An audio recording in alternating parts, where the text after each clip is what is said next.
அனைவருக்கும் அற்புதமான ஆன்மீக வணக்கம். நான் உங்கள் பேரன்பிற்குரிய மருதமலையார் என்கிற மருதமலை ஏகேஜி சித்தார்த்த அபிமன்யு, தமிழ்நாடு மாநில துணைத் தலைவர், இந்து தர்ம பாதுகாப்பு பேரவை.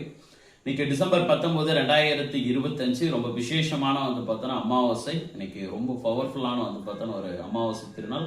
அது கூட சேர்ந்து பார்த்தோன்னா இன்னைக்கு அனுமன் ஜெயந்தி.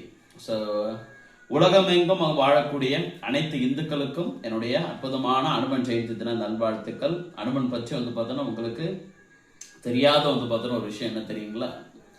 அனுமன் எதை கேட்டாலும் கொடுக்கக்கூடிய பார்த்தோன்னா ஒரு நபர். அது திருமணமா பார்த்தோன்னா இருந்தாலும் சரி, எந்த விஷயமா பார்த்தோன்னா இருந்தாலும் சரி, அவரு சன்னியாசியா இருந்தாலும் எதை கேட்டாலும் கொடுக்கக்கூடிய பார்த்தோன்னா ஒரு அற்புதமான ஒரு நபர். அனுமானுடைய பார்த்தோன்னா காலை ஒவ்வொரு நபர்களும் பார்த்தோன்னா சரணாகதி அடைங்க. நிச்சயமாக உங்களுடைய வாழ்க்கையில நீங்க என்ன மாற்றங்களை எதிர்பார்க்குறீங்களோ அந்த மாற்றங்களை கட்டாயம் பார்த்தோன்னா உங்களுடைய வாழ்க்கையில அனுமன் அவர்களே உங்களுக்கு உருவாக்கி பார்த்தோன்னா கொடுப்பார். அனுமனே உங்களையும் உங்களுடைய குடும்பத்தையும் பார்த்தோன்னா அனுதினமும் பாதுகாப்பாராக. மனமார்ந்த நல்வாழ்த்துக்கள். சிவாய நமக. ஜெய்